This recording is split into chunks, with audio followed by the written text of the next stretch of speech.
Welcome back everyone. Today ಅದಕ್ಕಿಂತ ಮುಂಚೆ ಒಂದು ರೂಲ್ಸ್ ಆ್ಯಂಡ್ ರೆಗ್ಯುಲೇಷನ್ಸ್ ಹೇಳೋಣ. ಏನಂದರೆ ವಾಟ್ಸಪ್ ಗ್ರೂಪನ್ನು ತಯಾರು ಮಾಡಿದ್ದೀವಿ. ಒಂದು ಗ್ರೂಪ್ ಒಳಗೆ 257 ಮೆಂಬರ್ಸ್ ಆಲ್ರೆಡಿ ಅದು ಕಟ್ ಆಫ್ ರೀಚ್ ಆಗಿರೋದ್ರಿಂದ 4 ಗ್ರೂಪ್ಗಳಾಗಿದ್ದಾವೆ. 4 ಗ್ರೂಪ್ಗಳಲ್ಲಿ ಡೈಲಿ ಆಗಿರ್ತಕ್ಕಂಥ ಅಂದರೆ ಡೈಲಿ ಏನೇನು ಪ್ರಿಪೇರ್ ಮಾಡ್ತೀವಿ ವಿಡಿಯೋಗಳನ್ನು ಅವುಗಳನ್ನು ಅಪ್ಲೋಡ್ ಮಾಡಲಾಗ್ತದೆ. ಪ್ರತಿಯೊಂದು ಗ್ರೂಪಲ್ಲಿ ಕೂಡ ಅಪ್ಲೋಡ್ ಮಾಡಲಾಗ್ತದೆ. ಆಮೇಲೆ ನೀವು ಅವುಗಳನ್ನು ಫಾಲೋ ಮಾಡಿರಿ, ವಿಡಿಯೋಗಳನ್ನು ಫಾಲೋ ಮಾಡಿರಿ. ಏನೇ ಡೌಟ್ಸ್ ಇರಲಿ ಗ್ರೂಪ್ ಒಳಗಡೆ ಶೇರ್ ಮಾಡ್ಬೋದು.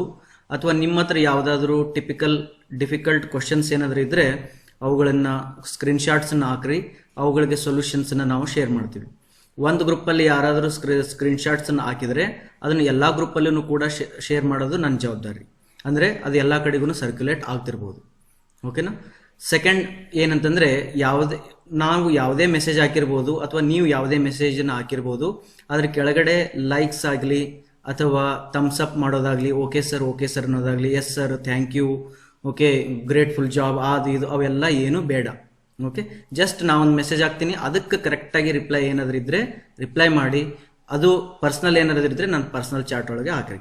ಈಗ ಮಾಡೋದ್ರಿಂದ ಏನು ಉದ್ದೇಶ, ಇದನ್ನು ಯಾಕೆ ಈ ರೀತಿ ಮಾಡ್ತಿದ್ದೀನಿ ಅಂತಂದರೆ, ಬಿಕಾಸ್ ಯಾವುದಾದ್ರೂ ಒಂದು ಪೋಸ್ಟನ್ನು ಹಾಕಿದಾಗ ನೀವು ಓಕೆ ಸರ್ ಅಥವಾ ಗುಡ್ ಮಾರ್ನಿಂಗ್, ಥಮ್ಸ್ ಅಪ್ ಅಥವಾ ಏನೋ ಒಂದು ಗ್ರೇಟ್ ಜಾಬ್ ಅದು ಇದು ಅಂತ ಬರೆದ್ರೆ ಅದು ಮೆಸೇಜ್ ಮೇಲ್ಗಡೆ ಹೋಗಿಬಿಡ್ತದೆ. ಆಗ ನ್ಯೂ ಯೂಸರ್ಸಿಗೆ ಅದನ್ನ ನೋಡೋದಕ್ಕೆ ಟಫ್ ಆಗ್ತದೆ, ಕಷ್ಟ ಆಗ್ತದೆ, ಅಥವಾ ಅದನ್ನೆಲ್ಲ ಸ್ಕ್ರೋಲ್ ಮಾಡಲಿಕ್ಕೆ ಬೋರ್ ಆಗ್ತದೆ. ಅದ್ರ ಸಲುವಾಗಿ ಇಂಪಾರ್ಟೆಂಟ್ ಮ್ಯಾಟರ್ಸ್ ಅಲ್ಲೇ ಇರಲಿ, ಅವಕ್ಕೆ ಯಾವುದೇ ರೀತಿಯ ರೆಸ್ಪಾನ್ಸಸ್ ನನಗೆ ಬೇಕಾಗಿಲ್ಲ. ಆಮೇಲೆ ಫಾರ್ಮ್ಯಾಲಿಟೀಸ್ ಏನೂ ಬೇಡ, ಥ್ಯಾಂಕ್ ಯು ಸರ್ ಅದು ಇದು ಯಾವ ಫಾರ್ಮ್ಯಾಲಿಟಿನೂ ನಾನು ಇಷ್ಟಪಡೋದಿಲ್ಲ. ಡೈರೆಕ್ಟಾಗಿ ನೀವು ಚೆನ್ನಾಗಿ ಪಾಸ್ ಆಗ್ರಿ, ಪಾಸ್ ಆದಮೇಲೆ ಏನು ರಿಸಲ್ಟ್ ಬರ್ತದಲ್ಲ ಅದಷ್ಟೇ ನನಗೆ ಏನಂದರೆ ಸ್ಯಾಟಿಸ್ಫ್ಯಾಕ್ಷನ್. ಓಕೆ, ಅದಕ್ಕಿಂತ ಮುಂಚೆ ಅವು ಸಣ್ಣ ಪುಟ್ಟ ಸ್ಯಾಟಿಸ್ಫ್ಯಾಕ್ಷನ್ಸನ್ನು ನಾನು ಇಷ್ಟಪಡೋದಿಲ್ಲ. Okay, this is one thing. ಆಮೇಲೆ ವಾಟ್ಸಪ್ ಗ್ರೂಪ್ ಅಕಸ್ಮಾತ್ 4 ಗ್ರೂಪ್ ಆದಮೇಲೆ ಇನ್ನೂ ನಿಮ್ಮ ಫ್ರೆಂಡ್ಸ್ ಏನಾದರೂ ಜಾಯಿನ್ ಆಗ್ತೀನಿ ಅನ್ನೋದಾದರೆ ಜಸ್ಟ್ ನನಗೆ ನನ್ನ ಫೋನ್ ನಂಬರ್ ಅಂತೂ ಇದ್ದೇ ಇದೆ, ಅದು ಜಸ್ಟ್ ನನಗೊಂದು ಮೆಸೇಜ್ ಹಾಕ್ರಿ. ಅಲ್ಲೇ ನಾನು ನಿಮಗೆ ಇನ್ನೊಂದು ಗ್ರೂಪನ್ನು ಕ್ರಿಯೇಟ್ ಮಾಡಿ ಯೂಸ್ ಮಾಡೋಣ. ಓಕೆ, ಈ ಗ್ರೂಪ್ ಟೆಕ್ನಿಕಲ್ ಇರೋದ್ರಿಂದ ಜನರಲ್ ಸ್ಟಡೀಸ್ ಬಗ್ಗೆ ಎಂದೂ ಡಿಸ್ಕಷನ್ ಮಾಡಲಿಕ್ಕೆ ಹೋಗಬೇಡ್ರಿ. ಓಕೆ, ಜನರಲ್ ಸ್ಟಡೀಸ್ಗೋಸ್ಕರ ನೀವೇ ನಿಮ್ಮದೇ ಆದಂಥ ಪ್ಲಾಟ್ಫಾರ್ಮ್ನ ಯೂಸ್ ಮಾಡ್ಕೊಳ್ರಿ. ಬಿಕಾಸ್ ಜನರಲ್ ಸ್ಟಡೀಸ್ ಯೂಸ್ ಮಾಡಬೇಕಾದ್ರೆ ಅವ್ರದ್ದೇ ಆದಂಥ ಒಂದು ವೇ ಇರ್ತದೆ. ಎಲ್ಲರೂ ಒಂದೇ ವೇನ ಒಪ್ಪಂಗಿಲ್ಲ, ಒಂದೇ ರೀತಿಯ ಪ್ರಿಪ್ರೇಷನನ್ನು ಇಷ್ಟಪಡೋದಿಲ್ಲ. ಟೆಕ್ನಿಕಲಿ ಏನು ಮಾಡೋಕ್ಕಾಗಂಗಿಲ್ಲ. ಆದ್ದರಿಂದ ಇದಕ್ಕೆ ನಾವು ಟೆಕ್ನಿಕಲಿ ಒಂದು ಪ್ರೊಸೀಜರ್ಸನ್ನು ಫಾಲೋ ಮಾಡಬೇಕಾಗ್ತದೆ. ಓಕೆ, ಆದ್ದರಿಂದ ಗ್ರೂಪಲ್ಲಿ ಸ್ವಲ್ಪ ಡೆಕೋರಮ್, ಸ್ವಲ್ಪ ಮೆಚ್ಯೂರ್ಡ್ ಆಗಿ ಬಿಹೇವ್ ಮಾಡಿ ಅದರದ್ದು ಸದುಪಯೋಗವನ್ನು ಪಡ್ಕೊಳ್ಬೇಕು. ಓಕೆ, ಎಲ್ಲ ಏಜ್ಡ್ ಪರ್ಸನ್ಸು ಇರ್ಬೋದಲ್ಲ ಅಲ್ಲಿ, ಆದ್ದರಿಂದ. ಓಕೆ, ನಾವು ನಿನ್ನೆ 3 ದಿನದಲ್ಲಿ ನಾವು 3 ತಾಸು ವಿಡಿಯೋಸ್ ಅಥವಾ 3 ವಿಡಿಯೋಸಲ್ಲಿ ಅನೇಕ ಟಾಪಿಕ್ಗಳನ್ನು ಕವರ್ ಮಾಡಿದ್ವಿ. ಬಟ್ ಏನೇ ಅನೇಕ ಮಾಡಿದ್ರು ಭಾಳ ಮಾಡಿದ್ರು ಕೂಡ ಏನೇಂದ್ರೂ ಒಂದೇ ಚಾಪ್ಟರ್ನ ಕವರ್ ಮಾಡಿದ್ವಿ. ಜಸ್ಟ್ ನನ್ನ ಹತ್ರ ಒಂದು 10 previous year KPSC question papers ಇದಾವೆ. ಎಲ್ಲವೂ ಅಸಿಸ್ಟೆಂಟ್ ಇಂಜಿನಿಯರಿಂಗ್ ಕ್ವಶನ್ ಪೇಪರ್ಸೇ ಇದಾವೆ. ಆ ಕ್ವಶನ್ ಪೇಪರ್ಸಲ್ಲಿ ನಿನ್ನೆ ಕವರ್ ಆಗಿರ್ತಕ್ಕಂಥ 3 ವಿಡಿಯೋದಲ್ಲಿ ಬಂದಿರತಕ್ಕಂಥ ಕ್ವಶನ್ಸನ್ನು ಸಾರ್ಟ್ಔಟ್ ಮಾಡಿ ಅವುಗಳನ್ನು ನಿಮ್ಮ ಮುಂದೆ ಇಡ್ತಾ ಇದ್ದೇನೆ. ಓಕೆ, ಅಂದರೆ 10 ಕ್ವಶನ್ಸಲ್ಲಿ I got about 30 questions. 10 question ಪೇಪರಲ್ಲಿ ಐ ಗಾಟ್ ಅಬೌಟ್ 30 ಕ್ವಶನ್ಸ್ನ ಸಿಕ್ಕಿದಾವೆ. ಅಂದರೆ ಆವ್ರೇಜ್ ಆಗಿ ನಿನ್ನೆ ಮಾಡಿರ್ತಕ್ಕಂಥ ಪೋರ್ಷನನ್ನೇ ನೀವು ಅತ್ಯಂತ ಚೆನ್ನಾಗಿ ಓದಿ ಅದನ್ನು ಅರ್ಥ ಮಾಡಿಕೊಂಡ್ರೆ ಮಿನಿಮಮ್ 2 ರಿಂದ 3 ಕ್ವಶನ್ಸ್ ಡೆಫಿನೆಟ್ಲಿ ಟಚ್ ಮಾಡಲಿಕ್ಕೆ ಸಾಧ್ಯ ಇರ್ತದೆ. ಅದಾದಮೇಲೆ ಇನ್ನೂ ಸ್ವಲ್ಪ ಥಿಯರಿಯನ್ನು ಈ ವಿಡಿಯೋ ಆದಮೇಲೆ ನೆಕ್ಸ್ಟನ್ನು ನೋಡೋಣ. Okay, will go 1 by 1 questions. ಆಮೇಲೆ ಈ ಕ್ವಶನ್ಸ್ ಏನಿದಾವಲ್ಲ ಸ್ವಲ್ಪ ಬ್ಲರ್ ಆಗಿರ್ಬೋದು, ಯಾಕಂದರೆ ಅವು ಸ್ಕ್ಯಾನ್ಡ್ ಕಾಪಿ ಸಿಕ್ಕಿರ್ತಾವೆ ಇಂಟರ್ನೆಟ್ಟಲ್ಲಿ.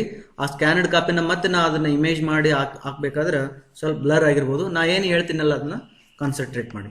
ಬಹಳ ಈಸಿ ಕ್ವಶನ್ ಅಂತ ಅನಿಸಿತ್ತು ಅಂತಂದರೆ no need to note down in your notebook. ಅಕಸ್ಮಾತಾಗಿ ಎಲ್ಲೋ ಒಂದು ಕಡೆ ಟ್ವಿಸ್ಟ್ ಇತ್ತು, ಎಲ್ಲೋ ಒಂದು ಕಡೆ ಕಾಂಪ್ಲಿಕೇಶನ್ಸ್ ಇತ್ತು ಅಂತಂದರೆ ಅದು ನೀವು ಅವಶ್ಯವಾಗಿ ನೋಟ್ ಮಾಡ್ಕೊಳ್ಬೇಕು. ಓಕೆ, ಯಾಕಂದರೆ ಕಾಂಪಿಟೇಟಿವ್ ಎಕ್ಸಾಮ್ಸ್ ಅಂದಮೇಲೆ ಭಾಳ ಇಂಪಾರ್ಟೆಂಟ್ ಏನಂದರೆ ಕ್ವಶನ್ಸು ಅಲ್ಲೇ ಇರ್ತದ, ಆನ್ಸರ್ನೂ ಕ್ವಶನ್ ಪೇಪರಲ್ಲೇ ಇರ್ತದ, ಹೌದಲ್ವಾ? ಆದ್ದರಿಂದ ನೀವು ಚೆನ್ನಾಗಿ ಕರೆಕ್ಟ್ ಇರ್ತಕ್ಕಂಥ ಆನ್ಸರ್ಸನ್ನು ಚೂಸ್ ಮಾಡೋದು ವೆರಿ ವೆರಿ ಇಂಪಾರ್ಟೆಂಟ್ ವರ್ಕ್ ಆಗಿರ್ತದೆ. Okay, now we'll go to the first question. If a lateral compressive strain in the material is 0.3 into 10⁻³ and the Poisson's ratio is 0.25, then longitudinal strain in the material is ಅಂತ ಕೇಳಿದ್ದಾರೆ. ಇದು direct question ಇದೆ, ಏನು ಇದು twist ಏನಿಲ್ಲ, twist ಸ್ವಲ್ಪ ಇದೆ. ನಿಮಗೆ ಪಾಯ್ಸನ್ಸ್ ರೇಷಿಯೋದ ಫಾರ್ಮುಲಾ ಆಲ್ರೆಡಿ ಗೊತ್ತಿರ್ತದ, that is your lateral strain divided by longitudinal strain ಅಂತೇಳಿ. ಓಕೆ, ಇಲ್ಲಿ ವೆರಿ ಇಂಪಾರ್ಟೆಂಟ್ ಏನಂತಂದ್ರೆ ಆಪ್ಷನ್ಸ್ ಅಲ್ಲಿ ನೋಡಿ 0.0012 ಎರಡು ಸತಿ ಕೊಟ್ಟಿದ್ದಾರೆ, ಟೆನ್ಸೈಲ್ ಕಂಪ್ರೆಷನ್ ಕೊಟ್ಟಿದ್ದಾರೆ. Therefore you may get answer, but to decide tensile and compression, tensile ಅಥವಾ ಕಂಪ್ರೆಸಿವ್ ಡಿಸೈಡ್ ಮಾಡ್ಬೇಕಾದ್ರೆ ಸ್ವಲ್ಪ ನಾಲೆಜ್ ಬೇಕಾಗ್ತದೆ. Okay, let us consider Poisson's ratio direct ಆಗಿ ಕೊಟ್ಟಿದ್ದಾರೆ 0.25. ಲ್ಯಾಟ್ರಲ್ ಸ್ಟ್ರೈನ್ ಕಂಡುಹಿಡಲಿಕ್ಕೆ ಅಲ್ಲ, ಲ್ಯಾಟ್ರಲ್ ಸ್ಟ್ರೈನ್ ಕೊಟ್ಟಿದ್ದಾರೆ 0.3 × 10⁻³ ಲ್ಯಾಟ್ರಲ್ ಸ್ಟ್ರೈನ್ ಕೊಟ್ಟಿದ್ದಾರೆ. ಆಮೇಲೆ ಲಾಂಗಿಟ್ಯೂಡಿನಲ್ ಸ್ಟ್ರೈನ್ ಅನ್ನ ಕೇಳಿದ್ದಾರೆ. ಓಕೆ, ಈಸಿ ಆಗಿದೆ, ಆನ್ಸರ್ ಅಂತೂ ಬಂದೇ ಬಿಡ್ತದ. That is uh longitudinal strain is equal to 0.3 × 10⁻³ divided by 0.25. ಮತ್ತೆ ಕ್ಯಾಲ್ಕುಲೇಟರ್ ಯೂಸ್ ಮಾಡಬೇಕಾಗ್ತದಲ್ಲ, ಡಿವೈಡ್ ಬೈ 0.25. 0.25 1/4 ಅನ್ಬೋದಾ, 1/4 ಕೆಳಗೆ ಬಂತಂದ್ರೆ ಇಲ್ಲಿ ಇಂಟು 4 ಆಗ್ತದ. Therefore it is 0.0012. Answer ಏನೋ ಬಂತು, ಬಟ್ ಇದು ಟೆನ್ಸೈಲೋ ಕಂಪ್ರೆಷನ್ ಅಂತ ಚೆಕ್ ಮಾಡ್ಬೇಕಾದ್ರೆ ಬೇಸಿಕ್ಸ್ ಅನ್ನ ಅರ್ಥ ಮಾಡ್ಕೊಳ್ಬೇಕಾಗ್ತದೆ. ಇಲ್ಲಿ ಏನ್ ಹೇಳಿದಾರೆ ಅಂದ್ರೆ ಲ್ಯಾಟ್ರಲ್ ಕಂಪ್ರೆಸಿವ್ ಸ್ಟ್ರೈನ್ ಹೇಳ್ಬಿಟ್ಟಿದ್ರು. ಲ್ಯಾಟ್ರಲ್ ಎಂತದಿಂತ ಕಾಂಪ್ರೆಸಿವ್ ಸ್ಟ್ರೈನ್ ಅಂತ ಲ್ಯಾಟ್ರಲ್ ಹೇಳಿದ್ರ ಅಂದ್ಮೇಲೆ ಲ್ಯಾಟ್ರಲ್ ಕಂಪ್ರೆಷನ್ ಆಗಿದೆ ಅಂದ್ಮೇಲೆ ಇದು ಲಾಂಗಿಟ್ಯೂಡಿನಲ್ ಎಲಾಂಗೇಷನ್ ಆಗಿರ್ಲೇಬೇಕು ಫಾರ್ ಇಂಜಿನಿಯರಿಂಗ್ ಮಟೀರಿಯಲ್. ಯಾಕಂತಂದ್ರೆ ಇಫ್ ಲ್ಯಾಟ್ರಲ್ ಈಸ್ ಕಾಂಟ್ರಾಕ್ಟಿಂಗ್, ಹೌದಾ, ಲ್ಯಾಟ್ರಲ್ ಡೈಮೆನ್ಷನ್ಸ್ ಏನದಾವಲ್ಲ ಕಡಿಮೆ ಆಗ್ತದ ಅಂತಂದ್ರ ಲಾಂಗಿಟ್ಯೂಡಿನಲ್ ಡೈರೆಕ್ಷನ್ ಜಾಸ್ತಿ ಆಗ್ಲೇಬೇಕಾಗಿರ್ತದ. ದೇರ್ ಫೋರ್ ದಿಸ್ ಆನ್ಸರ್ ಬಂದಿದ್ದು ನಿಮಗೆ ಟೆನ್ಸೈಲ್ ಆಗಿರ್ತದ. Therefore you will tick first option. Okay, the second question is reading ತಗೊಳ್ಳೋಣ.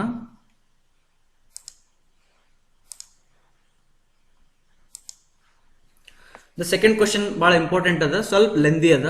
A steel rod of overall length 40 cm consists of two equal portions of 20 cm each, having a diameter of 10 cm and 8 cm respectively. Take Young's modulus. If a rod subjected to tensile load of 10 tons, then elongation in centimeter will be given by ಅಂತ ಹೇಳಿದ್ರು.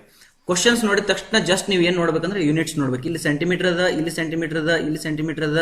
Young's modulus ಕೂಡ KG centimetre ಒಳಗೆ ಕೊಟ್ಟಿದ್ದಾನ, tons ಅಂತ ಕೊಟ್ಟಿದ್ದಾನೆ. ಇಲ್ಲಿ tons ಅನ್ನ we can convert it into KG. ಇಷ್ಟು information ನಿಮ್ಮ ಮನಸ್ಸಲ್ಲಿ ಥಟ್ ಅಂತ ಬರ್ಬೇಕು.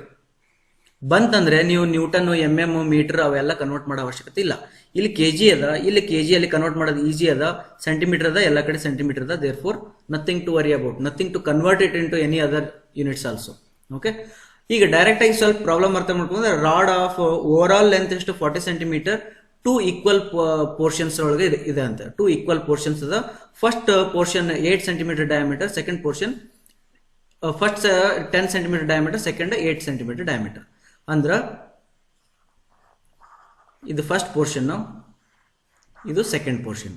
ಇದ್ರದ್ದು 8 ಸೆಂಟಿಮೀಟರ್ ಡಯಾಮೀಟರ್ ಅದ, ಇದ್ರದ್ದು 10 ಸೆಂಟಿಮೀಟರ್ ಡಯಾಮೀಟರ್ ಅದ. ಇದು 20 ಸೆಂಟಿಮೀಟರ್ ಅದ, ಇದು 20 ಸೆಂಟಿಮೀಟರ್ ಅದ. ಓವರ್ ಆಲ್ 40 ಸೆಂಟಿಮೀಟರ್ ಅಂತ ಹೇಳಿದ್ದಾರೆ. ಅಂಡರ್ಸ್ಟುಡ್? ನೆಕ್ಸ್ಟ್ ಇದ್ರದ್ದು ಯಂಗ್ಸ್ ಮಾಡ್ಯುಲಸ್ ಇದ್ರದ್ದು ಯಂಗ್ಸ್ ಮಾಡ್ಯುಲಸ್ ಸೇಮ್ ಆಗಿ ಕೊಟ್ಟಿದ್ದಾರೆ. ನೆಕ್ಸ್ಟ್ ಏನ್ ಹೇಳಿದ್ರೆ ಅಂದ್ರೆ ಟೆನ್ಸೈಲ್ ಲೋಡ್ ಹಾಕಿದ, ಅಂದ್ರೆ ಟೆನ್ಸೈಲ್ ಲೋಡ್ ಲಿಂದ ಇದನ್ನ ಪುಲ್ ಮಾಡ್ಲಾದ. ಪುಲ್ ಎಷ್ಟಂದ್ರೆ 10 ಟನ್ಸ್ ಅಂತ ಹೇಳಿದಾರೆ. ಅಂದ್ರೆ 10 × 10⁻³ ಏನ್ ಹೇಳ್ಬೋದು, ಕೆಜಿ ಅಂತ ಹೇಳ್ಬೋದು. It is also again pulled here 10 tons, 10 × 10⁻³ KG ಅಂತ ಹೇಳ್ಕೋಬಹುದು. ಫಿಗರ್ ಹಾಕಿದ್ರಿ, ಹಾಕಿದ ತಕ್ಷಣ ಇದ್ರದ್ದು ಟೋಟಲ್ ಎಲಾಂಗೇಷನ್ ಕೇಳಿದ್ರ, ದ ಎಲಾಂಗೇಷನ್ ಇನ್ ಸೆಂಟಿಮೀಟರ್ ಕೇಳಿದ್ರ ಅಂದ್ರೆ ಟೋಟಲ್ ಎಲಾಂಗೇಷನ್. ಆಪ್ಷನ್ಸ್ ನೋಡ್ರಿ, ನಿಮ್ಗೆ ಫ್ರಾಕ್ಷನ್ ಅಲ್ಲಿ ಆನ್ಸರ್ ಬೇಕಾಗಿಲ್ಲ, ಅಂದ್ರೆ ಕ್ಯಾಲ್ಕುಲೇಟರ್ ಯೂಸ್ ಮಾಡೋ ಅವಶ್ಯಕತೆ ಬೇಕಾಗಿಲ್ಲ. ಆಪ್ಷನ್ಸ್ ಇನ್ನೊಂದ್ಸತಿ ನೋಡ್ರಿ, ಅಲ್ಲಿ ಒಂದು ಬ್ರಾಕೆಟ್ ಅಲ್ಲಿ ಬರೆದು ಏನೋ ಕಾಮನ್ ತೆಗೆದು ಹೊರಗಡೆ ಇಟ್ಟಿದ್ದಾರೆ. ಅಂದ್ರೆ ಕಾಮನ್ ತೆಗೆದು ಹೊರಗಡೆ ಇಡಬೇಕಾದ್ರೆ ಫಸ್ಟ್ ನಾವು ಆನ್ಸರ್ಸ್ ಅಂದ್ರೆ ಸೊಲ್ಯೂಷನ್ ಮಾಡೋದಕ್ಕಿಂತ ಮುಂಚೆನೆ ಏನೇನ್ ಕಾಮನ್ ಬರ್ತಾವನ್ನ ನೋಡ್ಬಿಡೋಣ. ಓಕೆ, ಈ ಬಾರಿಗೂ ಮತ್ತು ಇದಕ್ಕೆ 1 ಅಂತ ಹೆಸರು ಕೊಟ್ರೆ, ಇದಕ್ಕೆ 2 ಅಂತ ಹೆಸರು ಕೊಟ್ರೆ, ಇದು ಒಂದಕ್ಕೂ ಕೂಡ 10 ಟನ್ಸ್ ಅಪ್ಲೈ ಆಗಿದೆ, ಇದಕ್ಕೂ ಕೂಡ 10 ಟನ್ಸ್ ಅಪ್ಲೈ ಆಗಿದೆ. ಅಂದ್ಮೇಲೆ ಪಿ ಕಾನ್ಸ್ಟೆಂಟ್ ಅದ. P L1/A1E1 plus P L2 divided by A2E2. ನಿನ್ನೆ ಕ್ಲಾಸಲ್ಲಿ ಹಾರಿಜಾಂಟಲ್ ಮೆಂಬರ್ಸ್ ಇದ್ದಾಗ ಏನಂದ್ರೆ ಸೆಲ್ಫ್ ವೇಟ್ ಕನ್ಸಿಡರ್ ಮಾಡಿದ್ರು ಒಂದೇ, ಮಾಡಲಿಲ್ಲ ಅಂದ್ರೂ ಒಂದೇ. ಅದನ್ನ ನಿಮಗೆ ಹೋಮ್ವರ್ಕ್ ಕೊಟ್ಟಿದ್ದೆ, ನೀವು ಅದನ್ನ ಸಾಲ್ವ್ ಮಾಡಿದ್ರೆ ನೀವು ಇಲ್ಲಿ ಸೆಲ್ಫ್ ವೇಟ್ ಇಲ್ಲಿ ಹೇಳಿಲ್ಲಲ್ಲ, ಇಲ್ಲಿ ಎಲ್ಲೂ with self weight or without self weight ಅಂತ ಹೇಳಿಲ್ಲ. ಯಾಕಂದ್ರೆ it is a horizontal bar ಅಂತ ನಾವು ಅಸ್ಯೂಮ್ ಮಾಡ್ಕೋಬಹುದು. ಓಕೆನಾ? ನಾವು where P is a constant for both the members, therefore common. L is common for both the members, L is also common. Area is not common, E is a common, therefore ಇವಿಷ್ಟು ಹೊರಗಡೆ ಬರ್ತದ. ಒಳಗಡೆ ಏನು ಉಳಿತದ 1/A1 plus 1/A2 ಉಳಿತದೆ. ಮತ್ತೆ options ನೋಡಿದ್ರೆ ಹೊರಗಡೆ ಪೈ ಒಂದು ಬಂದದ, ಏರಿಯಾ ಅಂತಂದ್ರೆ ಪೈ d²/4 ಆಗಿರ್ತದೆ, ರೈಟಾ. ಹಂಗಾದ್ರೆ ಪೈ ಇಲ್ಲಿ ಇರ್ತದ, ಪೈ ಇಲ್ಲಿ ಇರ್ತದ ಅಂದ್ರೆ ಹೊರಗಡೆ ಪೈ ತೆಗಿಬಹುದು. ಅಂದ್ರೆ ಏನಾಯ್ತು, ಈಗ ಪಿ ಅಂದ್ರೆ ಎಷ್ಟದ 10 × 10⁻³ ಲೆಂತ್ ಎಷ್ಟದ 20 ಸೆಂಟಿಮೀಟರ್ ಅದ. ಇಲ್ಲಿ ನೋಡಿ, ಇದು ಒಂದನೇ ಪೋರ್ಷನ್ ಲೆಂತ್ ಇಲ್ಲಿ ಬರಿಬೇಕು, ಎರಡನೇ ಪೋರ್ಷನ್ ಲೆಂತ್ ಇಲ್ಲಿ ಬರಿಬೇಕು. ಒಂದನೇ ಪೋರ್ಷನ್ ಲೆಂತ್ 20 ಸೆಂಟಿಮೀಟರ್ ಇದ್ರಿಂದ 20 ತಗೋಬೇಕು ಸರ್. ಓವರ್ ಆಲ್ 40 ಐತಲ್ರಿ, ಇಲ್ಲ. ಫಸ್ಟ್ ವಿ ಆರ್ ಕ್ಯಾಲ್ಕುಲೇಟಿಂಗ್, ಇಲ್ಲಿ ಎಲ್ ಅನ್ನ ಕಾಮನ್ ತೆಗೆದಿದ್ವಿ, ಹಂಗಾಗಿ ಇಲ್ಲಿ 20 ಬರಿಬೇಕು. ನೆಕ್ಸ್ಟ್ ಡಿವೈಡೆಡ್ ಬೈ ಇ ಎಷ್ಟದ ಅಂತಂದ್ರೆ 2 × 10⁻6 ಅದ ಇ, ರೈಟಾ. ನೆಕ್ಸ್ಟ್ ಇದು ಪೈ ಹಾಗೆ ಇರಲಿ. ಇಲ್ಲಿ ಒಳಗಡೆ ಏನಾಗ್ತದೆ ಅಂದ್ರ d²/4 ಬರ್ತದ. 1/d²/4. d² ಎಷ್ಟದ, ಫಸ್ಟ್ನೇ ಡಿ ಎಷ್ಟದ ಅಂದ್ರೆ ಅದು 10 ಸೆಂಟಿಮೀಟರ್ ಅದ, d² ಅಂದ್ರೆ 100, 100/4 ಅಂದ್ರೆ 25, ಪ್ಲಸ್ ಸೆಕೆಂಡ್ ಡಿ ಎಷ್ಟದ 8 ಅದ, 8² ಅಂದ್ರೆ 64, 64/4 ಅಂತಂದ್ರೆ 16. ಓಕೆನಾ. ಇಲ್ಲಿ 1/25, 1/16 ಎಲ್ಲಿದ, ಇಲ್ಲಿ ಒಂದು ಆಪ್ಷನ್ ಅದ, ಇಲ್ಲಿ ಒಂದು ಆಪ್ಷನ್ ಅದ, ಮತ್ತೆ ಇದು ಇಲ್ಲ, ಇದು ರಾಂಗು, ಇದು ರಾಂಗು. ನೆಕ್ಸ್ಟ್ ಇಲ್ಲಿ ಬರ್ರಿ. ಈಗ ಇಲ್ಲಿ ನೋಡ್ಬೇಕು ಏನ್ ಸಿಗ್ತದ ನೋಡಿ. ಇಲ್ಲಿ 2 ಇದಕ್ಕೆ 2 ಕ್ಯಾನ್ಸಲ್ ಆಯ್ತು. ಇಲ್ಲಿ 6 ಅದ, ಇಲ್ಲಿ 1, 4, 5. ಓಕೆ, ಅಂದ್ರೆ ಮೇಲ್ಗಡೆ ಒಂದು 10 ಉಳಿತು. ದೇರ್ಫೋರ್ 10/π, ಸಾರಿ ಕೆಳಗಡೆ 10 ಉಳಿತು. ಇಲ್ಲಿ 6 ಅದ, ಮೇಲ್ಗಡೆ 5 ಅದ, ದೇರ್ಫೋರ್ ಕೆಳಗಡೆ 10 ಉಳಿತು. 1/10π into 1/25 plus 1/16. This is your answer. 4th is the answer. Okay, just 1 ನಿಮಿಷದೊಳಗಡೆ ನಾ ಇಲ್ಲಿ ಎಕ್ಸ್ಪ್ಲೇನ್ ಮಾಡ್ತಿದ್ದೀನಿ ಅಂತೇಳಿ ಸ್ವಲ್ಪ ಟೈಮ್ ಜಾಸ್ತಿ ತಗೋಬಹುದು, ಬಟ್ ನೀವು ಓನ್ ಸಾಲ್ವ್ ಮಾಡ್ಬೇಕಾದ್ರೆ ಕಡಿಮೆ ಟೈಮ್ ತಗೊಳ್ಬೇಕು. ನೆಕ್ಸ್ಟ್ ಥಿಯರಿ ಕ್ವಶನ್ ಅದ, the property of a material to absorb energy when deformed and to return when unloaded is measured by ಅಂತ ಕೇಳಿದರೆ. Young's modulus, resilience, bulk modulus and rigidity. Modulus of rigidity. Modulus of rigidity is depending on shear, therefore this cannot be the answer. Young's modulus is stress by strain, therefore this cannot be the answer. Bulk modulus is what? Bulk modulus is also stress divided by volumetric strain, therefore this cannot be the answer. The ಒಂದೇ ಉಳಿತು resilience modulus ಅಂತೇಳಿ. But resilience modulus ಬಗ್ಗೆ ನಮ್ಗೆ ಇನ್ನೂ ಗೊತ್ತಾಯ್ತು, ಅದನ್ನು correct ಆಯ್ತೋ ಇಲ್ಲೋ, elimination round ಒಳಗೆ ಆನ್ಸರ್ ಸಿಕ್ತು. ಬಟ್ ಸ್ಟಿಲ್ ನೀವು ನೋಡ್ಬೇಕಾಯ್ತು ಅಂದ್ರೆ ನಾನು ನಿನ್ನೆ ಸ್ಟ್ರೆಸ್ ಸ್ಟ್ರೈನ್ ಕರ್ವ್ ಒಳಗಡೆ ಹೇಳಿದ್ದೆ, ಅಪ್ ಟು ಎಲಾಸ್ಟಿಕ್ ಪಾಯಿಂಟ್ ಒಳಗಡೆ ಇಫ್ ದಿಸ್ ಏರಿಯಾ, ಇದನ್ನ ಏನಂತಾರ, the area covered by stress linear stress strain curve and X Axis is called as resilience ಅಂತ ಹೇಳಿದ್ದೆ. ನಾನು ರೆಸಿಲಿಯನ್ಸ್ ಅಂತ ಹೇಳಿದ್ದೆ, ಇದು ಡಯಾಗ್ರಾಮ್ ಪ್ರಕಾರ. ಹಾಗೆ ಇದನ್ನ ಕಾನ್ಸೆಪ್ಟ್ ಪ್ರಕಾರ ಏನ್ ಹೇಳ್ತಾರೆ ಅಂದ್ರೆ, the total energy consumed by the body up to elastic limit. Total energy consumed by the body or absorbed, ಇಲ್ಲಿ ವರ್ಡ್ ಏನಿದ್ರ ಅಬ್ಸಾರ್ಡ್ ಅಂತ ಇದ್ರ, absorbed by the body up to elastic limit. But ಇಲ್ಲಿ elastic limit ಅಂತ ಎಲ್ಲೂ mention ಮಾಡಿಲ್ಲ, but ಇಲ್ಲಿ ಒಂದು ಹಿಂಟ್ ಕೊಟ್ಟಿದ್ದಾರೆ, deformed and to return when unloaded is. Deform ಆಗ್ಯದ, ಮತ್ತೇನಾಗ್ಯದ, ರಿಟರ್ನ್ ಆಗ್ಯದ ಅನ್ಲೋಡ್ ಆದಾಗ, ಅಂದ್ರೆ ಅದು ಎಲಾಸ್ಟಿಕ್ ಬಗ್ಗೆನೇ ಹೇಳ್ತದ, ಅಂದ್ರೆ ದಿಸ್ ಇಸ್ ಅ ಎಲಾಸ್ಟಿಕ್ ಬಗ್ಗೆ ಹೇಳ್ತದ. ದೇರ್ ಫೋರ್ ಡೆಫಿನಿಷನ್ ಏನದಂದ್ರೆ, what is the definition of resilience modulus ಅಂದ್ರೆ, the total energy absorbed by the body up to elastic limit. Okay, therefore this is your answer. ಅಕಸ್ಮಾತ್ same ಹಿಂಗ್ ಕೇಳಿದ್ರೆ, the property of the material to absorb total the absorb energy when deformed ಮುಗಿತ್, ಅಥವಾ when fractured ಅಂತ ಕೊಟ್ಟುಬಿಟ್ಟಿದ್ರೆ, ಇಲ್ಲಿ deformed ಜಾಗದೊಳಗ fractured ಅಂತ ಕೊಟ್ಟುಬಿಟ್ಟಿದ್ರೆ, fractured ಅಂತ ಕೊಟ್ಬಿಟ್ಟಿದ್ರೆ answer resilience ಬರಲ್ಲ. 5th option ಬರಿಬೇಕಾಗ್ತದ, ಟಫ್ನೆಸ್. ಟಫ್ನೆಸ್ ವೆರಿ ಇಂಪಾರ್ಟೆಂಟ್ ಅಲ್ಲ. ಡಿಫಾರ್ಮ್ಡ್ ಅಥವಾ ಫ್ರಾಕ್ಚರ್ ಅಥವಾ ಬ್ರೇಕ್ ಆಯ್ತಂತ್ರ ಅಲ್ಲಿ ತನಕ ಏನು ಎನರ್ಜಿ ಇರ್ತದಲ್ಲ ಅದಕ್ಕೆ ಟಫ್ನೆಸ್ ಅಂತ ಕರೀತಾರ, ನೋಟ್ ಮಾಡ್ಕೊಳ್ರಿ. ನೆಕ್ಸ್ಟ್ ಸೇಮ್ ಕೇಳಿದ್ರೆ, maximum energy stored in elastic at elastic limit. ಇಲ್ಲಿ ಡೈರೆಕ್ಟ್ ಆಗಿ ಹೇಳಿದ್ರೆ therefore directly you will get it resilience. ಇಲ್ಲಿ ಎರಡದ, ಮಾಡ್ಯುಲಸ್ ಆಫ್ ರೆಸಿಲಿಯನ್ಸ್ ಮತ್ತು ರೆಸಿಲಿಯನ್ಸ್ ಅಂತ ಎರಡು ಆಪ್ಷನ್ ಅದ. ರೆಸಿಲಿಯನ್ಸ್ ಸ್ಟ್ರೇನ್ ಎನರ್ಜಿ ಬಂದಾಗ ನಾ ಹೇಳ್ತೀನಿ, ರೆಸಿಲಿಯನ್ಸ್ ಇಸ್ ಅ ಕಾಮನ್ ಏನಿದು name given to the that property. Modulus of resilience is a right answer. ಇಲ್ಲಿ ಸ್ವಲ್ಪ ಇಂಪಾರ್ಟೆಂಟ್, ಪ್ರೂಫ್ ರೆಸಿಲಿಯನ್ಸ್ ಬೇಡ, ಬಲ್ಕ್ ರೆಸಿಲಿಯನ್ಸ್ ಇದು ಟರ್ಮೇ ಇಲ್ಲ, ಬೇಕಾಗಿಲ್ಲ. Okay, next coming to the next question, very important. ಇದನ್ನ ನೋಡಿದ ತಕ್ಷಣ ನೀವೇನ್ ಅನ್ಕೋಬಹುದು ಗೊತ್ತಾ, ಇದು ಮೈಲ್ಡ್ ಒಟ್ ಸ್ಟೀಲ್ಗೆ ಅದ. ಯಾಕೆ ಹೇಳ್ರಿ, ಯಂಗ್ಸ್ ಮಾಡ್ಯುಲಸ್ ಇಸ್ ಕಾಮನ್ ಕೇಳಿಲ್ಲ ಇಲ್ಲಿ, ಬಟ್ ನಾ ಹೇಳ್ತಾ ಇದ್ದೀನಿ ಯಂಗ್ಸ್ ಮಾಡ್ಯುಲಸ್ ಕಾಮನ್ ಅದ. ದ ಸ್ಟ್ರೆಸ್ ಸ್ಟ್ರೈನ್ ಗೌರವ ಅಬ್ಸರ್ವ್ ಮಾಡಂತ ಹೇಳಿದ್ರೆ, ಇದು ಮಟೀರಿಯಲ್ ಎ ಅಂತ, ಮಟೀರಿಯಲ್ ಬಿ ಅಂತ. The following statements are made in the on this diagram. Material A is more brittle than material B. ನಾವು ಬ್ರಿಟಲ್ ಡಕ್ಟೈಲ್ ಬಗ್ಗೆ ಮಾತಾಡ್ತಿದ್ದಾರೆ ಅಂದಮೇಲೆ ಇದರೊಳಗೆ ಯಾವ್ದು ಡಕ್ಟೈಲ್ ಅದ ಯಾವ್ದು ಬ್ರಿಟಲ್ ಅದ ಅದನ್ನ ಕಂಡುಹಿಡಿಬೇಕಾಯ್ತು ಅಂತಂದ್ರೆ ಫಸ್ಟ್ ಹಿಂಟ್ ಏನಂತಂದ್ರ ಫಸ್ಟ್ ಪಾಯಿಂಟ್ ಏನಂತಂದ್ರ ಇದು ಇಲ್ಲಿಗೆ ಬ್ರೇಕ್ ಆಗ್ಯದ, ಇದು ಇಲ್ಲಿ ತನಕ ಬ್ರೇಕ್ ಆಗಿಲ್ಲ. ಅಂದ್ರೆ ಇಷ್ಟು ಸ್ಟ್ರೇನ್ ಆದ ತಕ್ಷಣ ಇದು ಬ್ರೇಕ್ ಆಗ್ಯದ ಅಂದ್ಮೇಲೆ ಇದು ಬ್ರಿಟಲ್ ಅದ, ಇದು ಇಲ್ಲಿ ತನಕ ಜಕ್ಕು ಅಂತ ಬಂದದ ಅಂದ್ರೆ ಇದು ಡಕ್ಟೈಲ್ ಅದ. Okay, 1 point. ಸೆಕೆಂಡ್ ಪಾಯಿಂಟ್ ಏನಂದ್ರ ಇಲ್ಲಿಂದ ಇಲ್ಲಿಗೆ ನಾವೇನಂತೀವಿ ಪ್ಲಾಸ್ಟಿಕ್ ಸ್ಟ್ರೇನ್ ಅಂತ ಅಂತೀವಲ್ಲ, ಇದಕ್ಕೆ ಏನಂತೀವಿ ನಾವು ಪ್ಲಾಸ್ಟಿಕ್ ಸ್ಟ್ರೇನ್ ಅಂತೀವಿ, ಇದಕ್ಕೆ ಎಲಾಸ್ಟಿಕ್ ಸ್ಟ್ರೇನ್ ಅಂತೀವಿ. ಸೆಕೆಂಡ್ ಮಟೀರಿಯಲ್ಗೆ ಪ್ಲಾಸ್ಟಿಕ್ ಸ್ಟ್ರೇನ್ ಜಾಸ್ತಿ ಅದ ಅಂದ್ಮೇಲೆ ಇದು ಡಕ್ಟೈಲ್ ಅದ. ಫಸ್ಟ್ ಮಟೀರಿಯಲ್ಗೆ ಪ್ಲಾಸ್ಟಿಕ್ ಸ್ಟ್ರೇನ್ ಕಡಿಮೆ ಅದ ಅಂದ್ಮೇಲೆ ಇದು ಬ್ರಿಟಲ್ ಅದ. ನಾವು read the option. Material A is more brittle, ಕರೆಕ್ಟಾ? Yes, this is right. Second, the ultimate strength of the material B is more than the no. Ultimate strength ಅಂದ್ರೆ ಇಲ್ಲಿ ಅದ, ಇದ್ರದ್ದು ಇಲ್ಲಿ ಅದ, ದೇರ್ ಫೋರ್ ಮಟೀರಿಯಲ್ ಏದ್ ಜಾಸ್ತಿ ಅದ. ಇವ ಏನಂದನ ultimate strength of the material B is more than the ಅಂತ ಹೇಳಿದನ, therefore wrong. The answer is first true, second false. ಇದು go to the next question. Stress, ಇದು ನೋಡಿ ಇಂಥವೆಲ್ಲ ಕೇಳ್ತಿರ್ತಾರ, ನೀವು ಚೆನ್ನಾಗಿ ಆನ್ಸರ್ ಮಾಡಿ ಬರಬೇಕು. Stress is defined as force per unit area, force per unit volume, force per unit length, none of the above. What is answer? Force per unit area. ಸ್ವಲ್ಪ check ಮಾಡ್ಕೊಡ್ರಿ, cross check ಮಾಡ್ಕೊಡ್ರಿ.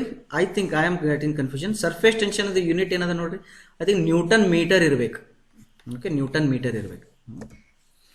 The ratio of total elongation of the bar of uniform cross section produced under its own weight 2 ಇಂಥವನ್ನು ಹಿಡಿಬೇಕಿಲ್ಲ. 2 the elongation produced by the external load equal to the weight of the bar is ಅಂತ ಕೇಳಿದ್ರು. ಇಲ್ಲೇನ್ ಕೇಳಿದ್ರೆ ಅಂದ್ರೆ total elongation of the bar of uniform cross section. Uniform cross section ಅಂದ್ರೆ ಪ್ರಿಸಮ್ಯಾಟಿಕ್ bar ಆಯ್ತಾ. Hanging ತಗೋಬೇಕು, ಯಾಕಂದ್ರೆ self wait ಕಡೆಯಿಂದ ಕೇಳ್ತಿದ್ರೆ ಅಂದ್ಮೇಲೆ hanging ತಗೋಣ. This is the one hanging bar, prismatic bar, total cross section area top to bottom same ಅದ, uniform ಅದ. ಆಮೇಲೆ ಇದ್ರದ್ದು ಸೆಲ್ಫ್ ವೇಟ್ ಇಂದ ಎಲಾಂಗೇಷನ್ ಏನ್ ಬರ್ತದ? Delta L equal to WL/2AE ಅಂತ ಬರ್ತದ. ಆಮೇಲೆ ಏನಂದ್ರೆ next elongation produced by the external load equal to the self weight ಅಂತ ಕೇಳಿದ್ರು. ಫಸ್ಟ್ ಇದನ್ನ ಬಿಟ್ಬಿಡೋಣ. ಫಸ್ಟ್ ಏನ್ ಮಾಡೋಣ? Elongation produced by the external load ಏನ್ ಫಾರ್ಮುಲಾ ಅದ? Elongation produced by external load is delta L/PL/AE ಅದ. ಇಲ್ಲಿ ನೋಡಿ external load will be equal to weight of the bar ಅಂತ, ಅಂದ್ರೆ W ಈಕ್ವಲ್ ಟು P ಅಂತ. ಹಾಗಾದ್ರೆ ಇವೆರಡರದ್ದು ರೇಷಿಯೋ ತಗೊಂಡ್ರಿ, ಯಾವ್ದು ಮೇಲೆ ಇಡ್ಬೇಕು ಯಾವ್ದು ಕೆಳಗೆ ಇಡ್ಬೇಕು ನೋಡ್ರಿ. ಸೆಲ್ಫ್ ವೇಟ್ ಮೇಲೆ ಇಡಬೇಕು, ಎಕ್ಸ್ಟರ್ನಲ್ ಲೋಡ್ ಫಾರ್ಮುಲಾ ಕೆಳಗೆ ಇಡ್ಬೇಕು. ಇದು ಕರೆಕ್ಟ್. ನಾವು PW ಸೇಮ್ ಆಗ್ತದ, L ಕ್ಯಾನ್ಸಲ್, AE ಕ್ಯಾನ್ಸಲ್. ಹಾಗಾದ್ರೆ ಮೇಲ್ಗಡೆ ಏನು ಉಳಿತು? ಹಾಫ್ ಉಳಿತು. ಕೆಳಗಡೆ ಏನು ಉಳಿತು? 1 ಉಳಿತು. Therefore answer is half. Therefore the option is B. The maximum Poisson's ratio for elastic material ಅಂತ ಕೇಳ್ತಿದ್ರ. ಫಾರ್ ಎಲಾಸ್ಟಿಕ್ ಮಟೀರಿಯಲ್ ಅಂತಂದ್ರೆ maximum Poisson's ratio, that is the maximum ಕೇಳ್ತಿದ್ರ 0.5. Just you need to remember the range and you need to tell. 0.25 is a steel ಅದ ಇದು. Okay, steel ಅಂತಂದ್ರೆ ಇದೇನು constant ಅಂತ ಅಲ್ಲ, ಸ್ಟೀಲ್ ಒಳಗೂ ಮತ್ತೆ ವೇರಿ ಆಗ್ಬೋದು. 0.25 ಲಿಂದ 0.3 ತನಕನೂ ಹೋಗ್ಬೋದು, ಸಮ್ ಟೈಮ್ಸ್ 0.2 ದಿಂದ 0.3 ತನಕನೂ ಹೋಗ್ಬೋದು. ಓಕೆ, ಸ್ಟೀಲ್ಗೆ. ಆದ್ರಿಂದ ಮ್ಯಾಕ್ಸಿಮಮ್ ಫಾರ್ ಎಲಾಸ್ಟಿಕ್ ಮೆಟೀರಿಯಲ್ ಕೇಳ್ತಿದ್ರೆ ಅಂದ್ರೆ 0.5 is the correct answer. Okay, ಇದು ಅಂತ ಆಗಂಗಿಲ್ಲ. The necessary condition for equilibrium of the body, ಇದು ಆಕ್ಚುಲಿ ಎಸ್ಸೆ ಒಳಗೆ ಬರ್ತದ. Just you read it. All the algebraic sum of horizontal component of all the forces must be equal to 0, summation of Fx equal to 0, and algebraic sum of all vertical components equal to 0, summation of Fy equal to 0. Algebraic sum of all the moments about a point must be 0, summation of Mz equal to 0. All the above. ಈ conditions ಒಳಗಡೆ question ಓದಬೇಕು. The necessary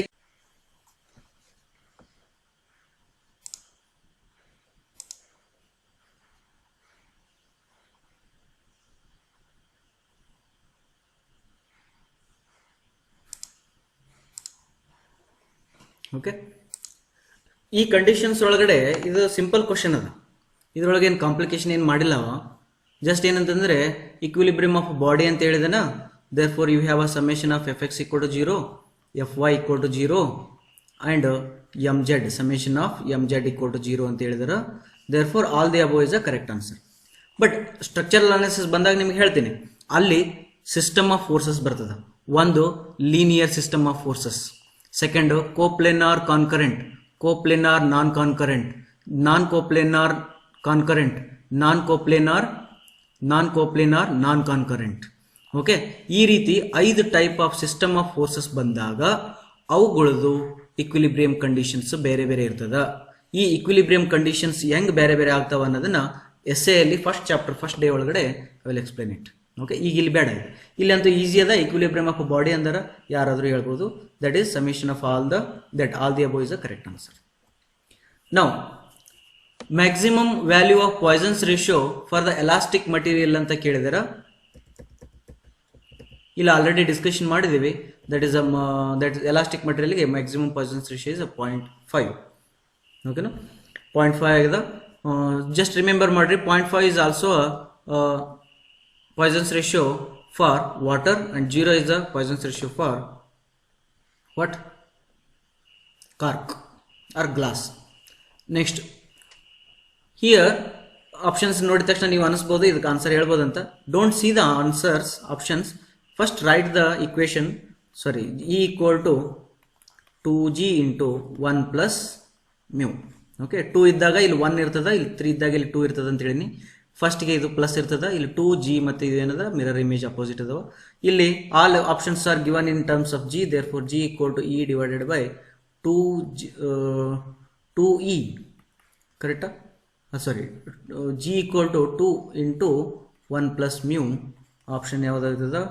divide by 2 ಇದ್ದಿದ್ದು ನೋಡ್ರಿ, ಇದು ಮತ್ತು ಇದು ನೋಡ್ರಿ, ಇದು correct answer. Okay, next, Poisson's ratio is defined as the ratio of, don't see the options, first write here, Poisson's ratio equal to lateral strain divided by longitudinal strain. Okay, ಎಲ್ಲದ ನೋಡ್ರಿ, longitudinal strain to the lateral strain ತಪ್ಪು, lateral strain to the longitudinal strain right, axial stress to the shear stress ತಪ್ಪು, axial stress to the bending stress ತಪ್ಪು. Okay, now modulus of rigidity is defined as, modulus of rigidity, don't see the options. Okay, modulus of rigidity means G. G ಗೆ ಇನ್ನೊಂದು ಹೆಸರು ಏನಂತಂದ್ರ shear modulus. shear modulus ಎಲ್ಲಿ ಬರ್ತದ ಅಂತಂದ್ರ shear stress ಇದ್ದಲ್ಲಿ ಬರ್ತದ. ಅಂದ್ರ stress equal to G into shear strain. Therefore G equal to stress divided by shear stress divided by shear strain. Shear stress divided by shear strain, correct answer. Why it is wrong? Shear strain to the volumetric strain, wrong. Normal stress to the shear strain anta, wrong.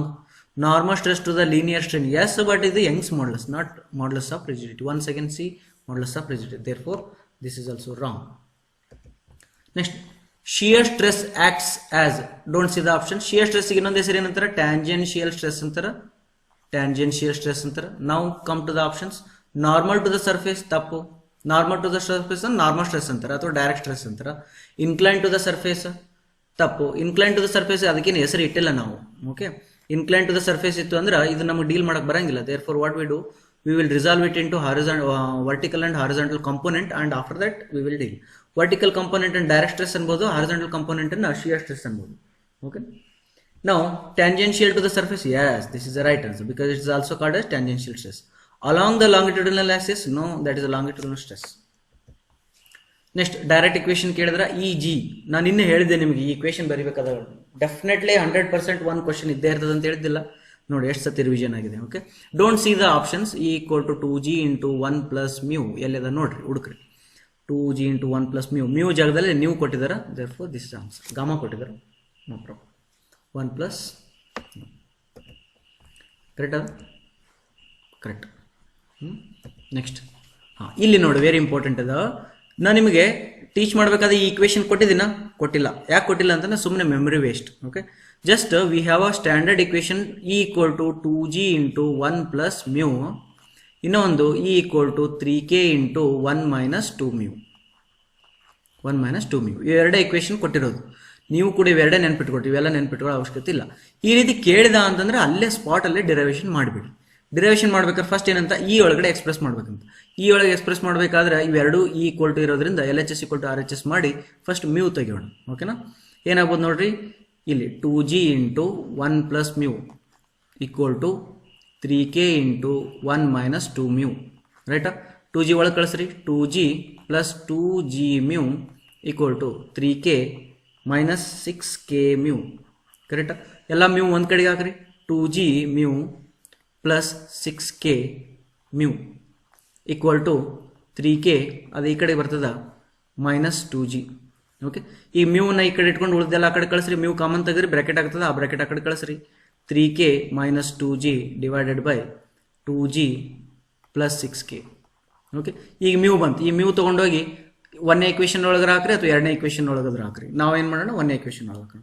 Therefore E equal to 2g into 1 plus mu ಜಾಗದೊಳಗೆ ಜಾಗ ಆಗಲ್ಲ, ಅದಕ್ಕೆ that is equal to 2g into 1 plus mu ಅಂದ್ರೇನು 3k minus 2g divided by 2g plus 6k. Okay, L C M ತಗೊಳ್ರಿ. 2g into L C M ತೊಗೊಂಡ್ರೆ ಏನು ಬರ್ತದ 2g plus 6k plus 3k minus 2g. ಇಲ್ಲಿ minus ಇತ್ತಂದ್ರೆ ಭಾಳ important, ಭಾಳ ತಪ್ಪಾಗೋ chances ಇರ್ತವೆ. ಅದ್ರ ಸಲ ಈ ಇಕ್ವೇಷನ್ ಅವಾಯ್ಡ್ ಮಾಡಿಬಿಡಿ, ಯಾಕಂದ್ರೆ ಇಲ್ಲಿ ಮೈನಸ್ ಐತಿ, ಎಲ್ ಸಿ ಎಮ್ ತೊಗೊಳ್ಬೇಕಾದ್ರೆ ಗದ್ದಲಾಗ್ತದೆ. Okay, 3k minus 2g divided by ಏನು 2g ಪ್ಲಸ್ 6k. ಓಕೆ, ನಾವು ಈಕ್ವಲ್ ಟು ಏನಾಯ್ತದು 2g ಕ್ಯಾನ್ಸಲ್ ಆಯಿತು. 6k plus 3k becomes 9k. 9k into 2 equal to 18 kg divided by 2g plus 6k. Options ನೋಡ್ರಿ, ಎಲ್ಲರ 18 kg ಅದನ ಇಲ್ಲ, 3 kg ಅದ, 9 kg ಅದ, 5 kg ಅದ, ek ಅದ, ಅದ ಅಂತ ಬಿಡಿ. ಓಕೆ, ನೆಕ್ಸ್ಟ್ ವೇಟ್ ಮಾಡ್ರಿ, ಯಾಕಂದ್ರೆ ಇಲ್ಲಿ ಜಿ ಒಳಗೆ ಕೊಟ್ಟನ. Okay, don't neglect this one, later we will see. ನಮಗೆ ಯಾವ್ದಾರ ಸಿಕ್ತಂದ್ರೆ ಓಕೆ. ಓಕೆ, 9 kg ಅದ, ಇಲ್ಲಿ ಏನದ ನೋಡ್ರಿ, ಇಲ್ಲಿ 18 ಅದ, ಇಲ್ಲಿ 2 ಅದ, ಇಲ್ಲಿ 6 ಅದ, ಕಾಮನ್ ತೆಗಿಬೋದಲ್ಲ. ಕಾಮನ್ ತೆಗೆದ್ರೆ ಮೇಲೆ ಇದೆಲ್ಲ ಕ್ಯಾನ್ಸಲ್ ಆಗಿ 9 kg ಮೇಲ್ಗಡೆ ಉಳಿತದ, ಕೆಳಗಡೆ g ಪ್ಲಸ್ 3k ಉಳಿತದ. Okay, 9 kg divide by g plus 3k ಆಯ್ತಾಯ್ತು. ಈ ಆಪ್ಷನ್ ನೋಡಿ, 9 kg divide by g plus 3k, right. ಇದು ತಪ್ಪು. ಮತ್ತೆ ಇದನ್ನು ಜಿ ಒಳಗೆ ಎಕ್ಸ್ಪ್ರೆಸ್ ಮಾಡ್ಕೊಂಡಾಗ ಇದೇನು ಬರ್ಬೋದು, ಬೇಡ. ಓಕೆ, ಇಲ್ಲಿ ಅಕಸ್ಮಾತ್ ನೆಕ್ಸ್ಟ್ ಎಕ್ಸಾಮ್ ಒಳಗಡೆ ಹಿಂಗೆ ಕೇಳ್ಬೋದು. ಒಂದ್ಸತಿ ಗೇಟ್ ಒಳಗೆ ಕೇಳಿದ್ದ, ಏನಂತ ಇದನ್ನು ಕೇಳ್ತಾನೆ, what is the mu equation, what is the relation between K G and mu ಅಂತ ಕೇಳ್ತಾನೆ, ಅದು ಹೇಳ್ಬೋದು. Hooke's law states that, don't see the options. Hooke's law states that stress is directly proportional to strain. Stress is equal to Young's modulus into strain. Now come here. Stress is equal to strain. Tappu. Stress multiplied by strain. ಇಲ್ಲಿ ಏನಾದ್ರು multiply ಆಗ್ತದ, stress strain multiply ಆಗಲ್ಲ, divide ಆಗ್ತಾವ. Strain divided by stress. Strain divided by stress is a constant. Very one ನಿಮಿಷ. Strain divided by stress is a constant. Hold it. Stress divided by strain is a constant. Hold it. ಅಕಸ್ಮಾತಾಗಿ ಈ question ಏನಾದರೂ gate ಒಳಗೆ ಕೇಳಿದ್ರೆ ಇದ್ರ ಮೇಲೆ ನಾವು debate ಮಾಡಿ 1 ಮಾರ್ಕ್ಸ್ ನಾವು ವಿನ್ ಮಾಡ್ಬೋದು. ಈ ಕ್ವಶನ್ನ ಗೇಟ್ ಒಳಗೆ ಕೇಳಿದ್ರೆ ಡಿಬೇಟ್ ಮಾಡಿ, ಆರ್ಗ್ಯೂ ಮಾಡಿ 1 ಮಾರ್ಕ್ಸ್ ನಾವು ವಿನ್ ಮಾಡ್ಕೋಬಹುದು. ಓಕೆ, ಬಟ್ ಇಲ್ಲಿ ಡಿಬೇಟ್ ಮಾಡಕ್ ಬರಂಗಿಲ್ಲ. ಇಲ್ಲಿ ನೋಡಿ ಏನು ಹೇಳ್ತಿದ್ದೇನೆ ಅಂದ್ರೆ, stress divided by strain divided by stress is a constant ಅಂತ. Strain divided by stress equal to 1/e. ಕರೆಕ್ಟಾ? ಇಲ್ಲಿ ನೋಡ್ರಿ, strain divided by stress equal to 1/e. ಹೌದಾ? ಇಲ್ಲಿ ಏನು ಹೇಳ್ತಾನೆ, stress divided by strain is a constant ಅಂತ. Stress divided by strain is equal to E, constant. 1/e, 1 constant is also constant, E is also constant. ನೋಡಿ, ಇಂಥವೆಲ್ಲ question ತೆಗಿತಾರೆ ಇವರು. Okay, ಆದ್ರಿಂದ ಇವು 2 ಆಪ್ಷನ್ಸ್ ಆಗ್ತಾವ. ಅಕಸ್ಮಾತಾಗಿ ವ್ಯಾಲ್ಯೂ ಬೇಸ್ಡ್ ಕ್ವಶನ್ ಪೇಪರ್ ಅಂತ ಹೇಳಿ ಇದನ್ನು ಟಿಕ್ ಮಾಡಿದವನಿಗೂ ಕರೆಕ್ಟ್ ಆನ್ಸರ್ 1 ಮಾರ್ಕ್ಸ್ ಕೊಟ್ಟು, ಇದಕ್ಕೂ ಟಿಕ್ ಮಾಡಿದವನಿಗೂ 1 ಮಾರ್ಕ್ಸ್ ಕೊಟ್ರ ಏನು ಪ್ರಾಬ್ಲಮ್ ಇಲ್ಲ. ಅಕಸ್ಮಾತಾಗಿ ಸ್ವಲ್ಪ ಏನಾದರೂ ಭಾಳ ಶಾಣೆ ಇರ್ಲಾರ್ದ ಕ್ವಶನ್ ಪೇಪರ್ ತೆಗೆದಿದ್ದ ಅಂದ್ರೆ we need to go to according to him ಅಂದಾಗ stress divided by strain is a constant ಅನ್ನೋದು ಒಳ್ಳೆಯದು. ಹೌದಾ? Because Young's modulus is a constant, stress divided by strain is a constant is a good answer. Strain divided by stress is also constant, but ನಾವು ಏನು ಮಾಡೋಕ್ಕಾಗಲ್ಲ. Okay, the ratio of lateral strain to the longitudinal strain is White's ratio is a geotechnical ಒಳಗೆ ಬರ್ತದ.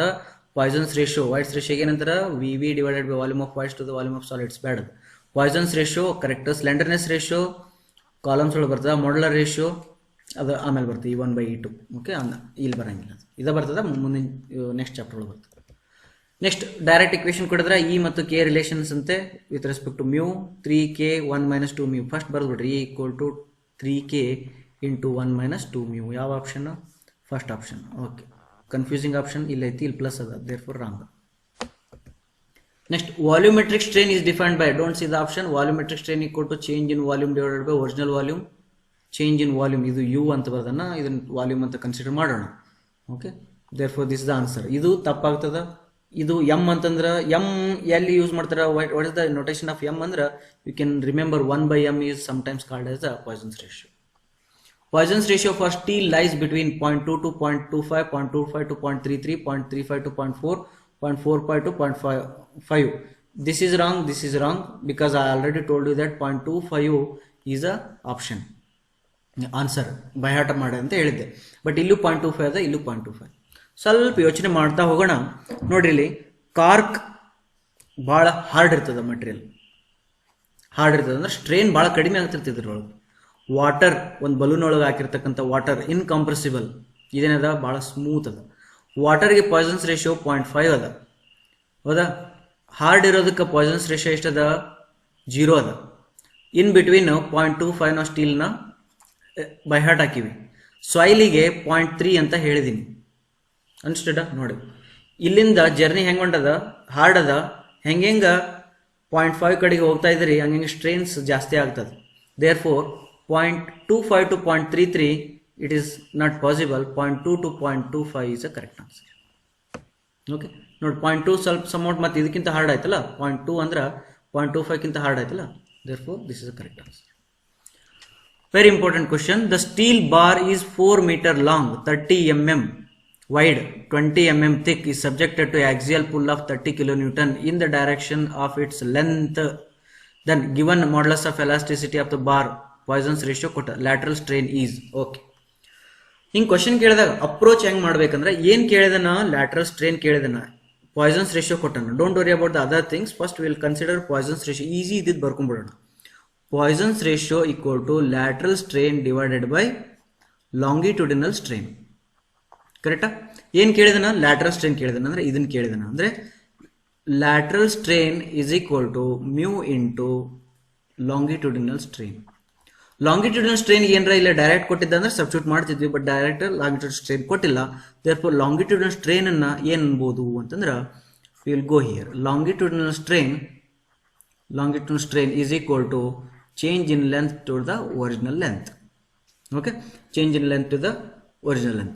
Change in length ಕಂಡಿಡಕ್ಕೆ ಏನಾರ ಕೊಟ್ಟನ, ಇಲ್ಲಿ ಏನು ಕೊಟ್ಟಿಲ್ಲ. But change in length PL/AE ಒಳಗ P ಕೊಟ್ಟನ, A ಕೊಟ್ಟನ, E ಅವೆಲ್ಲ ಕೊಟ್ಟನ ಅಂದ್ಮೇಲೆ ಇದು somewhat very good answer. ಇಲ್ಲಿ ನಮ್ಗೆ ಏನಾರ ಹಿಂಟ್ ಸಿಗ್ಬೋದು. Therefore delta L equal to PL/AE. PL/AE ಇಲ್ಲಿ ಸಬ್ಸ್ಟಿಟ್ಯೂಟ್ ಮಾಡಿ ಡೆಲ್ಟಾ L ಕಂಡಿಡ್ರಿ. ಆ ಡೆಲ್ಟಾ L ತಗೊಂಡೋಗಿ ಇಲ್ಲಿ ಹಾಕ್ರಿ. ಇಲ್ಲಿ ಹಾಕಿ ಎಪ್ಸಿಲಾನ್ ಲಾಂಗ್ ಕಂಡಿಡ್ರಿ, ಅಂದ್ರೆ ಲಾಂಗಿಟ್ಯೂಡಿನಲ್ ಸ್ಟ್ರೇನ್ ಕಂಡಿಡ್ರಿ. ಆ ಲಾಂಗಿಟ್ಯೂಡಿನಲ್ ಸ್ಟ್ರೇನ್ ತೊಗೊಂಬಂದು ಇಲ್ಲಿ ಹಾಕ್ರಿ, ಅವಾಗ ನಿಮಗೆ ಲ್ಯಾಟರಲ್ ಸ್ಟ್ರೇನ್ ಬರ್ತದೆ. ಇಷ್ಟು ದೊಡ್ಡದು ಮಾಡ್ತಾ ಹೋದ್ರೆ ನಿಮ್ಗೆ 5-6 ನಿಮಿಷ ಟೈಮ್ ಇರ್ತದೆ. ಅದ್ರ ಸಲುವಾಗಿ ಇದೇನು ಲೆಂದಿ ಕ್ವಶನ್ ಏನಲ್ಲ.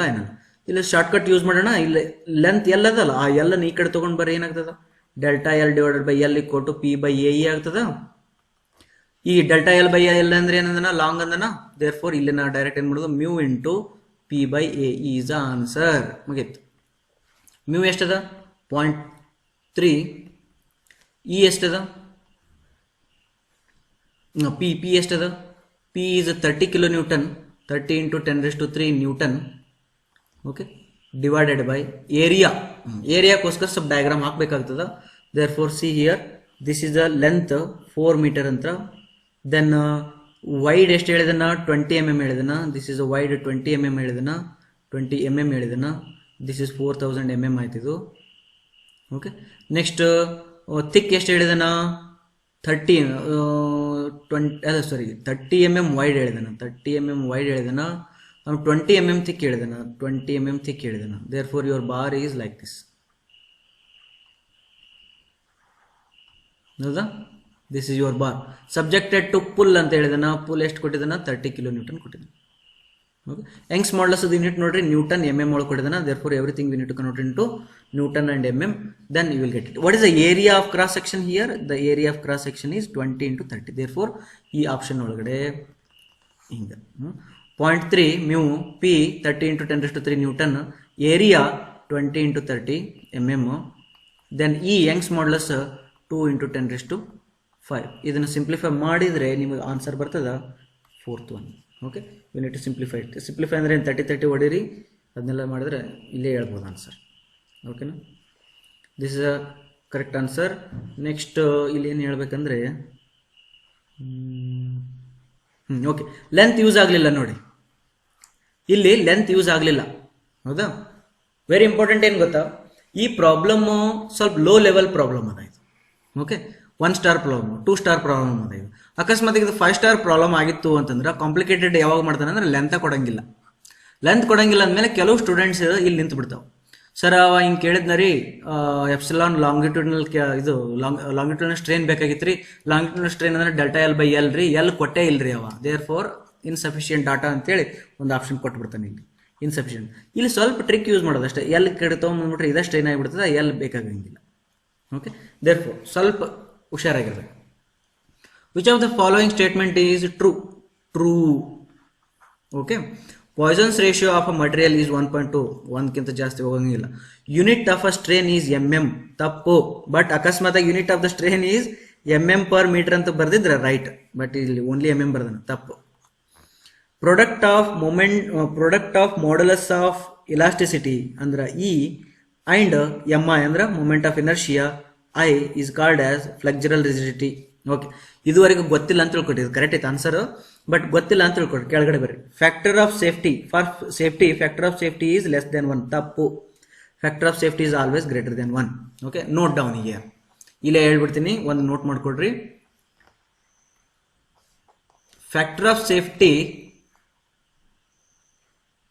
ಗೊತ್ತದ? ಫ್ಯಾಕ್ಟರ್ ಆಫ್ ಸೇಫ್ಟಿ ಅಂದ್ರೆ ಏನು ಹೇಳ್ರಿ? Ultimate stress divided by working stress. Okay, note down. This is ಇನ್ನೊಂದು ಫಾರ್ಮುಲಾ ಅದ. This is equal to factor of safety equal to yield stress divided by working stress.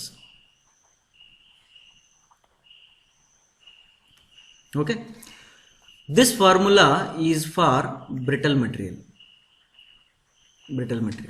This formula is for ಒಂದು ನಿಮಿಷ.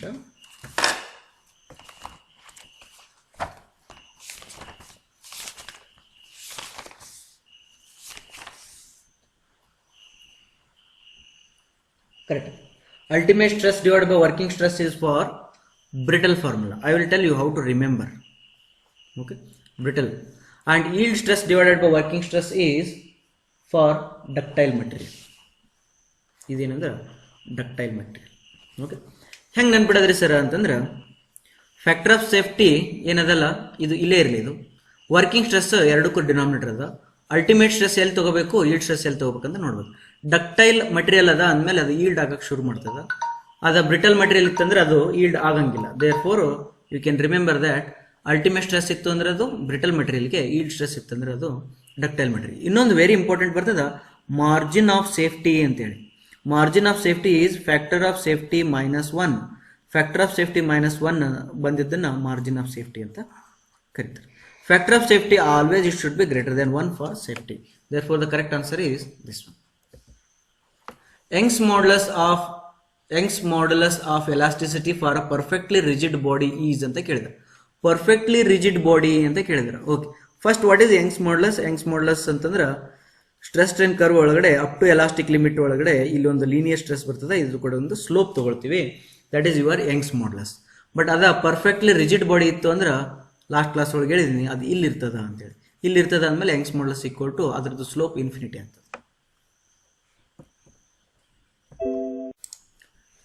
Next question ನೋಡ್ರಿ.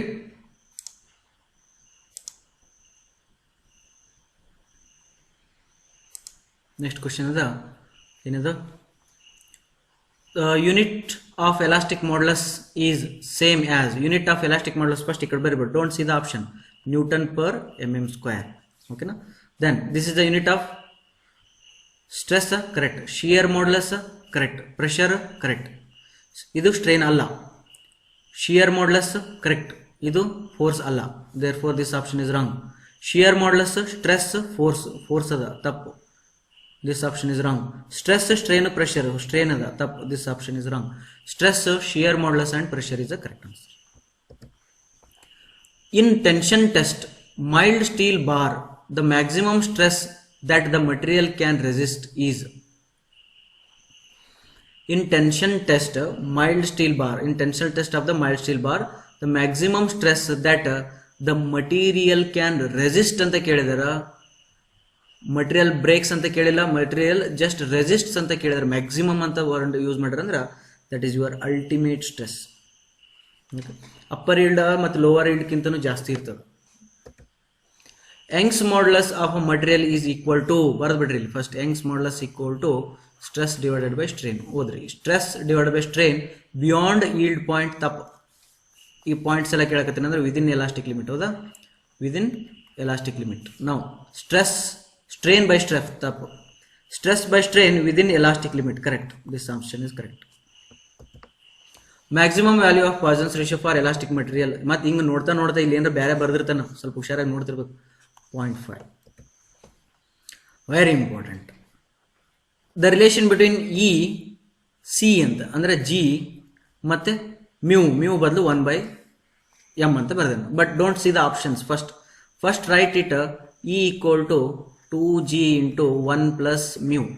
Okay, with respect to what, in terms of c ಅಂದ್ರೆ g ಒಳಗೆ ಹೇಳ್ಬೇಕು ನಾ. ಹಂಗಂದ್ರೆ g equal to e divided by 2 into 1 plus mu.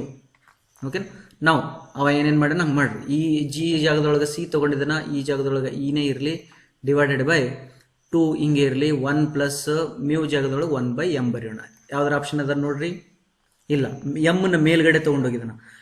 ಇದು option ತಪ್ಪು, ಯಾಕಂದ್ರೆ ಈ ಕೆಳಗಡೆ. ಇದು ಆಪ್ಷನ್ ತಪ್ಪು, ಯಾಕಂದ್ರೆ ಈ ಕೆಳಗಡೆ. ಈ ಆಪ್ಷನ್ ಕರೆಕ್ಟ್, ಈ ಆಪ್ಷನ್ ಕರೆಕ್ಟ್. ಬಟ್ ಮೇಲ್ಗಡೆ ಎಮ್ ಅದ ಅಂದ್ರೆ ಇಲ್ಲಿ LCM ತಗೊಂಡು ಮೇಲ್ಗಡೆ ಎಮ್ ತಗೊಂಡು ಹೋಗ್ಬೇಕು. 2 into E divided by 2 into M plus 1 divided by M. ಓಕೆನಾ? ನಾವು ಎಮ್ ಮೇಲೆ ಹೋಗಿದ್ರೆ M E divided by 2 into M plus 1. ಸೀದಾ ಆಪ್ಷನ್ ನಾವು M E, right, M E divided by 2 plus M plus 1. 2 into m plus 1, right, this is the correct answer. Thank you. We solved many problems. I think 30 questions ಆಗಿರಬೇಕು. 30 questions ಅನ್ನು ಸ್ವಲ್ಪ ಚೆನ್ನಾಗಿ ನೋಡ್ಕೊಳ್ರಿ, ಹೌದಾ? ಚೆನ್ನಾಗಿ ನೋಡಿಕೊಂಡು solve ಇದನ್ನು ಮಾಡಿ ಪ್ರಾಕ್ಟೀಸ್ ಮಾಡಿರಿ, ನೋಟ್ ಮಾಡ್ಕೊಡ್ರಿ. ನಾಳೆಗೆ ಇನ್ನೂ ಕೆಲವು ಕ್ವಶನ್ಸನ್ನು ತೊಗೊಂಡು ಬರ್ತೀನಿ. ಇನ್ನೂ ಅನೇಕ ಕ್ವಶನ್ಸ್ ಇದಾವ, ಅವು ಸ್ವಲ್ಪ ಕಾಂಪ್ಲಿಕೇಟೆಡ್ ಕ್ವಶನ್ಸ್ ಇದಾವ. ಆ ಕ್ವಶನ್ಸನ್ನು ತೊಗೊಳ್ಳೋಣ. ಯಾಕಂದರೆ 2015 ಆನ್ವರ್ಡ್ಸ್ ಈವನ್ AE ಏನು ಬರಿತೀವಲ್ಲ, AE ಎಕ್ಸಾಮ್, KPSC ಅಂತ ಹೇಳ್ತೀವಲ್ಲ, ಅದರಲ್ಲಿ ಗೇಟ್ ಕ್ವಶನ್ಸ್ ಬರಲಿಕ್ಕೆ ಶುರು ಆಗಿವೆ. ಹಾಗಾಗಿ ನಾವು ಇಷ್ಟು ಈಸಿಯಾಗಿರ್ತಕ್ಕಂಥ ಕ್ವಶನ್ಸನ್ನು ಪ್ರಿಪೇರ್ ಮಾಡೋದು ಬೇಡ. ಇನ್ನೂ ಸ್ವಲ್ಪ ಟಫ್ ಇರ್ತಕ್ಕಂಥ ಕ್ವಶನ್ಸನ್ನು, ಸ್ವಲ್ಪ ಸ್ಲೈಟ್ಲಿ ಟಫ್, ಓಕೆ, ಆ ಕ್ವಶನ್ಸನ್ನು ನೋಡಬೇಕು. ಅದಕ್ಕೆ ಇನ್ನೂ ಸ್ಟ್ರೆಸ್ ಸ್ಟ್ರೈನ್ ಕರ್ವಲ್ಲಿ ಇನ್ನೂ ಸ್ವಲ್ಪ ಕಾನ್ಸೆಪ್ಟ್ ಉಳ್ಕೊಂಡದ. ಅದನ್ನು ಹೇಳಿ ನಾಳೆ ಶನಿವಾರ ರಜೆ ಅದ. ನಾಳೆ ಒಂದು 2 ತಾಸಿಂದು ವಿಡಿಯೋ ಹಾಕ್ತೀನಿ, 2 ಅಥವಾ 2-3 ತಾಸಿಂದು ವಿಡಿಯೋ ಹಾಕ್ತೀನಿ. ನಾಳೆ any condition we will complete this portion and we will solve many problems. Okay, and even if you have many unsolved problems, tough ಇದ್ದು ಯಾವಾರು ಇದ್ದರೆ you can send it. Okay, homework ಒಂದು problem ಕೊಡ್ತೀನಿ. Okay, ನಿನ್ನೆ ನಾ ಒಂದು question ಕೇಳಿದ್ದೆ, ಏನಂತಂದರೆ change in length when self weight is considered.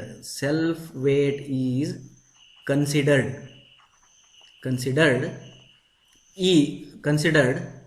directly proportional to ಅಂತ ಕೊಟ್ಟು option A L, option B L square, option C external load,